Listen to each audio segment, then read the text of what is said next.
इस क्वेश्चन में हमारे पास UN परिभाषित किया हुआ है, ऑलरेडी गिवन है, हमें सिर्फ अभिसरण की जांच करनी है। UN का मान अगर निकालें बिना साइन के, हम चेक करते हैं इसको 3n-2। इसमें लेबनीज प्रमेय का उपयोग किया जाएगा। इस लेबनीज प्रमेय में हमारे पास ये था कि कोई भी एकांतर श्रेणी, एकांतर श्रेणी का मतलब था U1 minus U2 plus U3 minus dash dash dash, एक अल्टरनेट साइन आ रहे हैं पॉजिटिव एंड नेगेटिव, एक बार पॉजिटिव एक बार नेगेटिव, एक बार पॉजिटिव एक बार नेगेटिव, तो उस केस में इसे एकांतर श्रेणी कहते हैं।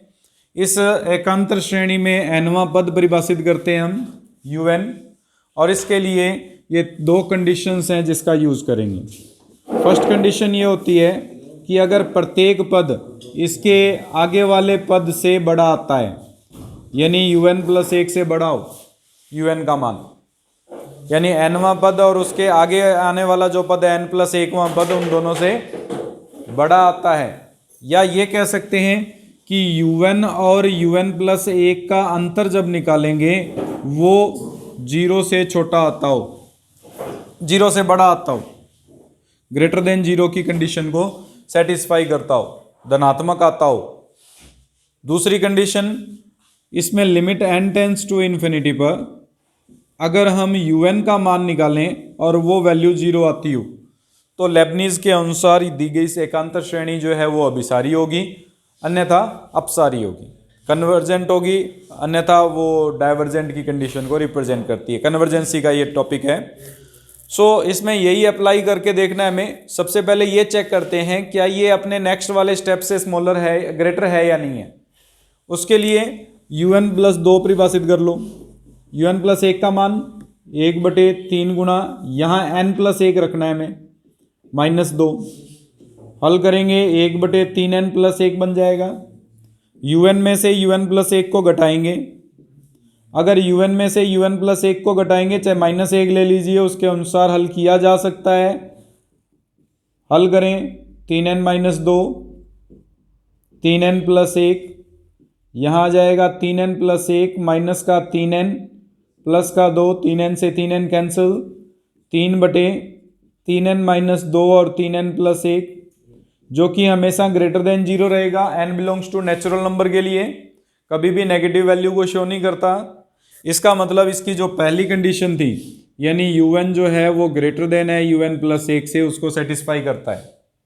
सेकेंड कंडीशन के लिए limit n tends to infinity पर हम 1/3n-2 की वैल्यू निकालेंगे।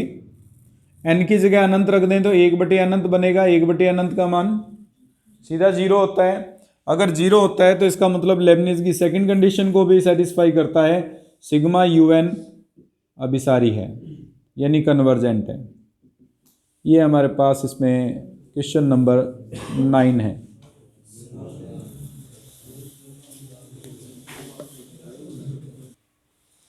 थर्टीन क्वेश्चन कर रहे हैं। इसमें UN जो है वो साइन 1/n है, और UN प्लस 1 जब डिफाइन करेंगे तो साइन ऑफ 1/n+1 बनेगा।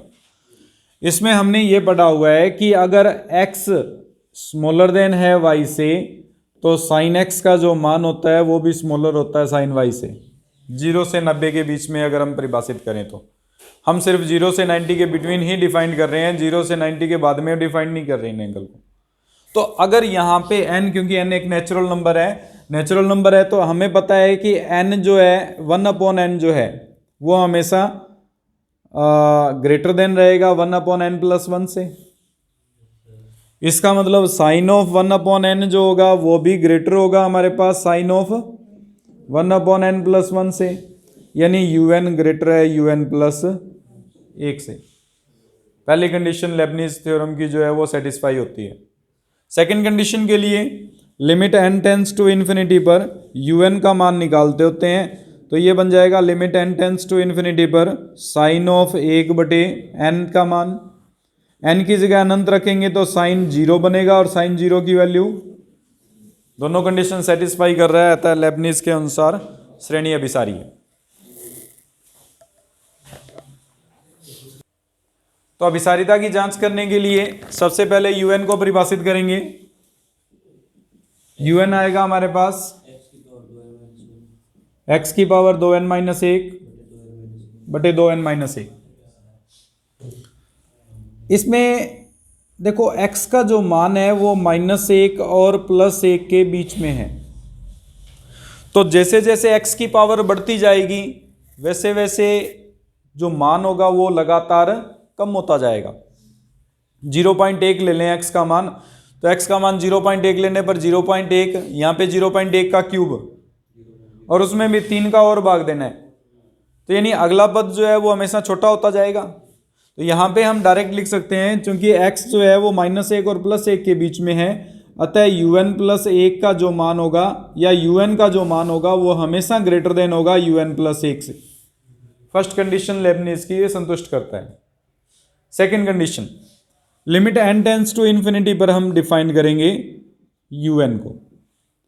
हमें पता है कि x का मान -1 और +1 के बीच में है, तो उस स्थिति में limit n tends to infinity पर अगर x की पावर हम 2n-1 को परिभाषित करेंगे तो ये अप्रोचेस टू 0 होगी, नियर अबाउट 0 होगी, क्योंकि 0.1 है, 0.1 की पावर 1 0.1 होता है, 2 करने पर 0.01 होता है, 3 करने पर 0.001 होता है, लगातार कम होता जाएगा मान।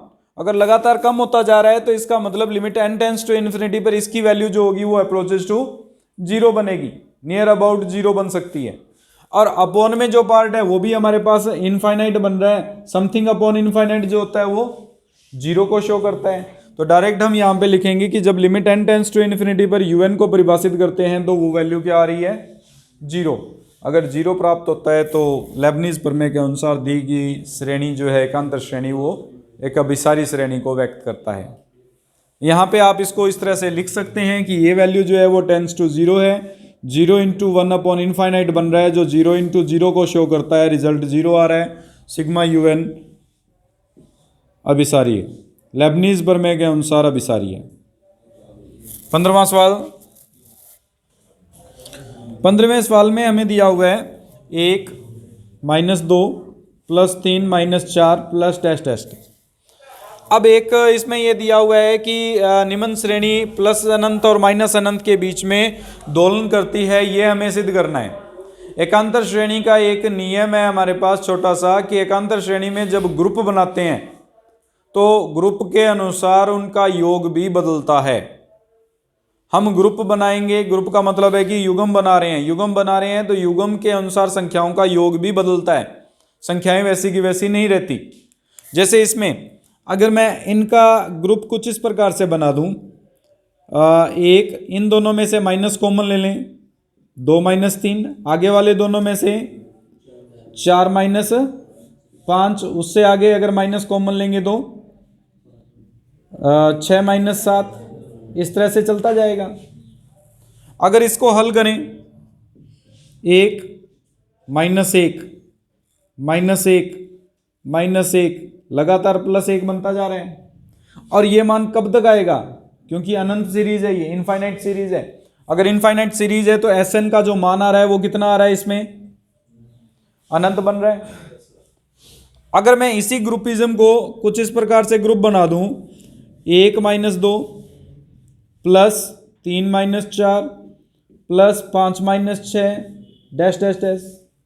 यहां पे 1 में से 2 घटाएंगे, -1 -1, इसी तरह से चलता जाएगा।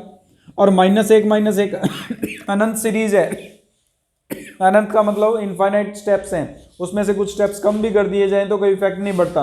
तो इससे जो रिजल्ट आएगा वो क्या बनेगा, एक में तो प्लस इनफाइनाइट आ रहा है और एक में माइनस इनफाइनाइट आ रहा है। इसका मतलब ये एक आवर्ती फलन है हमारे पास या दोलनीय फलन है, ऑसिलेटरी सीरीज है, और जिस ऑसिलेशन का जो सम है वो अनंत से माइनस अनंत के बीच में है या माइनस अनंत से प्लस अनंत के बीच में प्राप्त हो रहा है। एक बार माइनस अनंत आ रहा है और एक बार प्लस अनंत आ रहा है। अभिसारी या अपसारी नहीं है, दोलनीय हमारे पास अनुक्रम है। तो इसके अंदर हमें एक दिष्ट ह्रासमान फलन दिया हुआ है और limit n tends to infinity पर un का मान जो है वो 0 दिया हुआ है। इसका मतलब क्या हुआ, अगर un एक दिष्ट ह्रासमान का मतलब है कि un जो है वो स्मॉलर देन ग्रेटर देन होगा un + 1 से। लगातार कम होती वैल्यू होती हैं उन्हीं को एकदिष्ट आसमान कहा जाता है। लगातार कम होता जा रहा है, इसका मतलब un जो है वो हमेशा ग्रेटर होगा un+1 से। दूसरी कंडीशन इसमें limit n tends to infinity पर un का मान 0 है, तो इसका मतलब जो एकांतर सीरीज सिग्मा un बनेगा वो अभिसारी होगा। ये हमें दिया हुआ है। हमें जो चेक करना है या अभिसारिता की सिद्ध करना है उसमें है हमारे पास un 1/2 u1+u2 और उसके बाद में +1/3 u1+u2+u3। इस तरह से ये स्टेप्स जो आ रहे हैं इनके लिए जांच करनी है कि क्या ये जो मान है वो हमारे पास अभिसारी है या नहीं है। सिद्ध करना है कि ये अभिसारी है।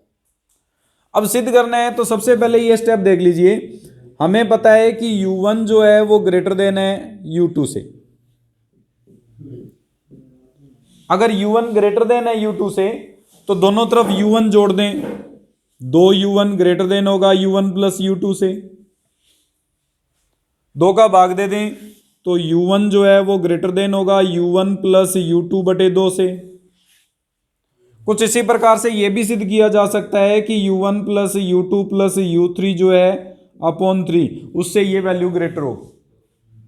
अगर हम सिद्ध कर सकते हैं तो इसका मतलब जो दी गई सीरीज है उसके अंदर लगातार स्टेप जो है वो कम होते जा रहे हैं। लेबनीज की पहली कंडीशन सेटिस्फाई हो रही है।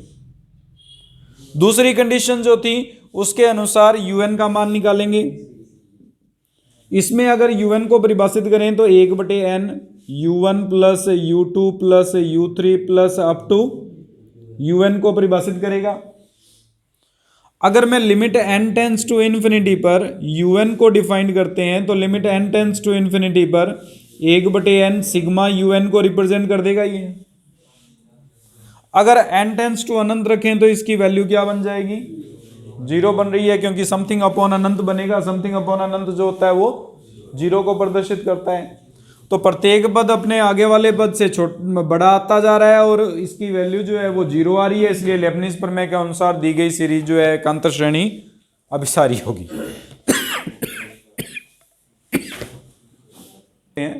अनंत समाकल कहते किसे हैं? इम्प्रॉपर इंटीग्रल का मतलब क्या है?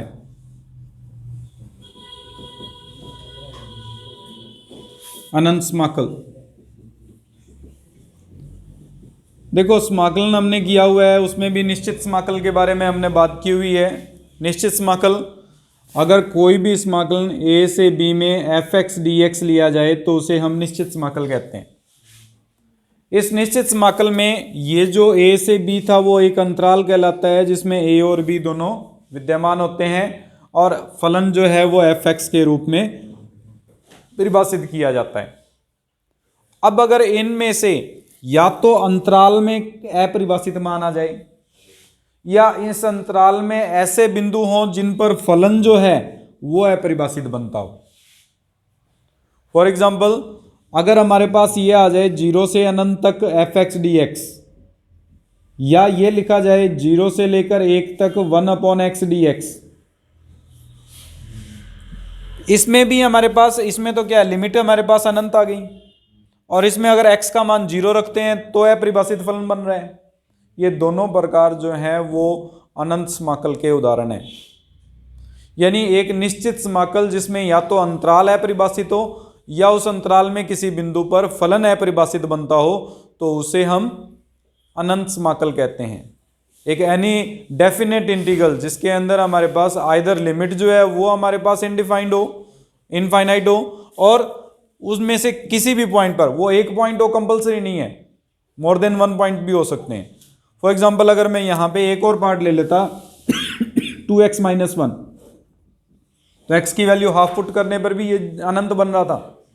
1/2 रखने पर भी अगर अनंत बनता है तो इस प्रकार का जो इंटीग्रल होगा उसे हम इम्प्रॉपर इंटीग्रल या अनंत समाकल कहते हैं। और इस अनंत समाकल के लिए अभिसरण की जांच करना, अभिसारिता की जांच करना, ये हमारा टॉपिक रहेगा कि हम किस प्रकार से परिभाषित करें कि ये जो अनंत समाकल है वो अभिसारी है या अपसारी है। उसकी जांच कैसे करेंगे, उसके ऊपर बेस्ड हमारे पास ये पूरा चैप्टर रहेगा। तीन प्रकार के हमारे पास अभिसरण आएंगे। पहला अभिसरण तो हमारे पास पहला जो टॉपिक होगा वो तो ये प्रथम प्रकार का, जिसमें लिमिट अनंत है। दूसरा टॉपिक आएगा द्वितीय प्रकार का अनंत समाकल, जिसके अंदर फलन अनंत बन रहा है। तीसरा टॉपिक ऐसा आएगा जिसमें फलन भी अनंत बन रहा हो और लिमिट भी अनंत हो, दोनों कंडीशंस अप्लाई होती हों। उन तीनों के ऊपर बेस्ड हमारे पास 2 या 3 एक्सरसाइज इसमें चौथे चैप्टर में दी हुई है, जिसके अभिसरण की जांच के लिए हम डिफरेंट टॉपिक करेंगे। परिभाषा लिख लीजिए। तो ये 3 प्रकार से अनंत समाकल को परिभाषित किया जाता है, जिसमें सबसे पहले है प्रथम प्रकार का अनंत समाकल। इसके अंदर अगर अंतराल ए बी में से कोई एक अपरिभाषित हो, अपरिबद्ध हो, कोई एक अपरिबद्ध होना चाहिए, इसका मतलब दोनों भी अपरिबद्ध हो सकते हैं, कम से कम एक अपरिबद्धता की कंडीशन को व्यक्त करता हो। फॉर एग्जांपल 0 से अनंत आ जाए, या माइनस अनंत से 3 आ जाए, या माइनस अनंत से प्लस अनंत आ जाए। तो ये जो तीनों प्रकार हैं वो हमारे पास प्रथम प्रकार की अनंत समाकल को व्यक्त करते हैं।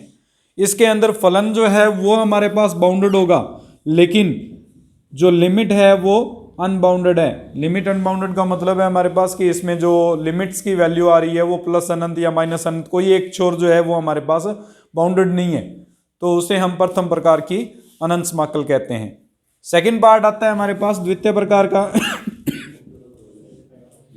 सेकंड काइंड के अंदर हमारे पास ये था कि अगर कोई भी इंटरवल के अंदर एफ एक्स जो है वो परिबद्ध नहीं हो, इस इंटरवल के किसी बिंदु पर फलन का जो मान आ रहा है वो परिबद्ध नहीं है, बाउंडेड नहीं है, एक डेफिनेट वैल्यू को शो नहीं करता, अनडिफाइंड वैल्यू को शो करता है। जैसे कि इसमें एग्जांपल लिया था, x का मान 0 लेने पर या x का मान हाफ लेने पर ये अपरिभाषित बन रहा था। लिमिट तो हमारे पास बाउंडेड थी, लेकिन वैल्यू इसमें पुट करने पर फलन का जो मान आ रहा था वो अपरिभाषित आ रहा था, जिसके कारण इसे सेकेंड काइंड इम्प्रॉपर इंटीग्रल कहेंगे। और थर्ड काइंड हमारे पास बनेगा,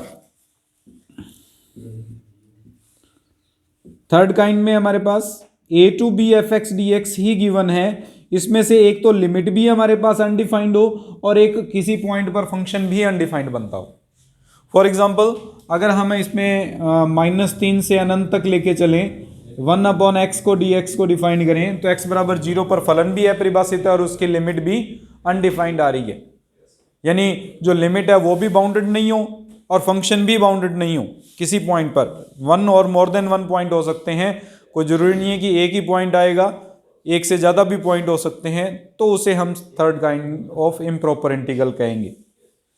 लिख लीजिए।